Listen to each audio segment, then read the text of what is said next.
Perkenalkan, nama saya Siva Salama Ajahra dari Prodi D3 Keperawatan FPUK UPI tahun 2021 dengan nomor NIM 2101834. Saya dari kelas 1B. Di sini saya akan menjelaskan materi mengenai biooptik.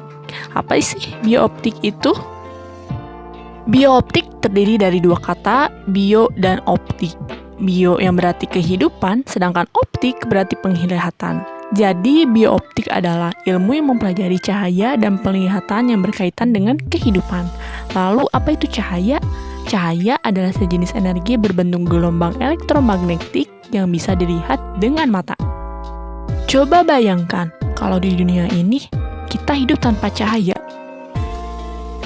Nah, seperti itu, gelap dan juga sangat menakutkan, bukan? Nah, cahaya ini diperlukan dalam kehidupan sehari-hari. Matahari adalah sumber cahaya utama di bumi. Lalu ada sifat-sifat cahaya.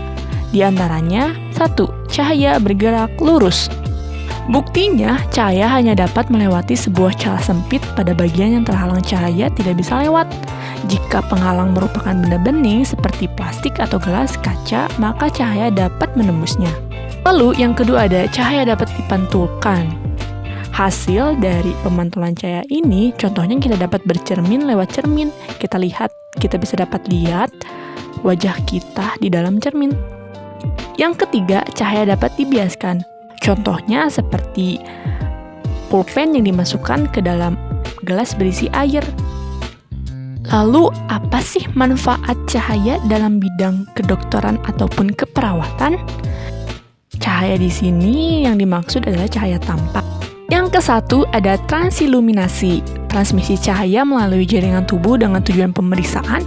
Objek atau bagian yang diperiksa diletakkan di antara pemeriksa dan sumber cahaya. Penyakit yang dapat diperiksa seperti hidrosefalus, pneumotorak, kelainan testik hidrokel, kelainan payudara. Kedua ada endoskop. Endo yang artinya bagian dalam, skopein yang artinya memeriksa. Jadi endoskop adalah alat untuk memeriksa bagian dalam organ berongga seperti lambung.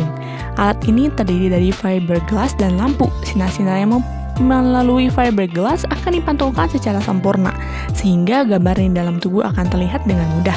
Fiberglassnya juga mudah untuk dibelokkan. Yang ketiga ada sistoskop. Cisto yang artinya kantung kemih dan skopin yang artinya memeriksa. Jadi sistoskop adalah memiliki prinsip yang sama dengan endoskop, namun khusus untuk melihat struktur kantung kemih. Yang keempat ada proktoskop. Prokto yang artinya rektum atau dubur, skopen yang artinya memeriksa. Proktoskop ini memiliki prinsip yang sama dengan endoskop, namun khusus untuk melihat struktur rektum atau dubur. Yang kelima ada bronkoskop. Bronko artinya bronkus, skopen yang artinya memeriksa. Bronkoskop juga memiliki prinsip yang sama dengan endoskop, namun khusus untuk melihat struktur bronkus paru-paru. Selanjutnya ada penggunaan ultraviolet dalam bidang kedokteran maupun kesehatan. Yang satu ada sterilisasi, yang kedua ada pembentukan vitamin D. Apa itu sterilisasi? Sterilisasi didefinisikan sebagai upaya untuk membunuh mikroorganisme termasuk dalam bentuk spora. Diinfeksi merupakan proses untuk merusak organisme yang bersifat patogen namun tidak dapat mengeliminasi dalam bentuk spora. Jadi sterilisasi ini berguna untuk membersihkan alat-alat keperawatan kesehatan setelah digunakan oleh pasien. Kedua ada pembentukan vitamin D. Seperti yang kita sudah ketahui bahwa kita dapat memperoleh vitamin D dari sinar matahari. Tapi selain itu kita juga dapat memperoleh vitamin D dari sumber hewani dan nabati seperti salmon, susu, jamur, dan suplemen. Nah, selain memberikan dampak baik bagi kesehatan, ultraviolet juga dapat memberikan dampak buruk bagi kesehatan. Ada keratitis dan katarak. Keratitis adalah radang kornea mata. Gejalanya mata merah, nyeri, penglihatan kabur atau menurun. Lalu ada katarak, yaitu buramnya lensa mata yang biasanya bening. Gejalanya penglihatan kabur, seperti melihat melalui jendela yang berkabut. Selanjutnya ada penggunaan sinar merah dalam bidang kedokteran maupun kesehatan. Nah, sinar merah ini dapat digunakan untuk mengatasi artritis atau radang sendi, di mana penyebab artritis ini yaitu keausan atau infeksi. Dan pengobatannya bisa melalui obat, terapi fisik, dan operasi.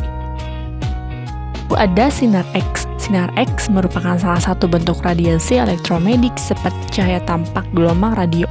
Karena sinar X memiliki energi yang lebih daripada cahaya tampak, maka sinar X dapat menembus tubuh manusia. Pertama kali sinar X dipergunakan untuk fotografi oleh Wilhelm Röntgen tahun 1895. Contohnya sinar X ini dalam pemeriksaan CT scan, ronsen. Selanjutnya ada sinar gamma. Sinar gamma dapat digunakan sebagai radioterapi atau terapi radiasi untuk kanker. Paparan sinar ini bisa menyebabkan kerusakan pada DNA sel kanker sehingga menghambat pertumbuhan dan penyebaran sel kanker. Lalu ada laser. Laser terbagi lagi menjadi beberapa macam. Ada laser karbon dioksida. Sinar laser ini digunakan untuk membuat sayatan yang tidak terlalu dalam seperti pada pengangkatan kanker kulit. Lalu ada laser argon. Laser ini mengkombinasikan cahaya dengan kemoterapi untuk membunuh lebih banyak sel kanker. Lalu ada laser neodymium dope yttrium aluminium garnet. Laser ini berkemampuan untuk mencapai lapisan jaringan tubuh yang lebih dalam. Laser ini dapat digunakan untuk mengatasi kelainan pembuluh darah seperti varises atau hemangioma. Lalu ada terapi laser tingkat rendah. Terapi ini juga disebut dengan terapi laser dingin. Teknik ini digunakan pada operasi. Nah, itu tadi penjelasan mengenai bioptik dalam penerapan di bidang ilmu kesehatan. Mohon maaf bila terdapat kesalahan maupun kekurangan. Wabillahi taufiq wal hidayah. Wassalamualaikum warahmatullahi wabarakatuh.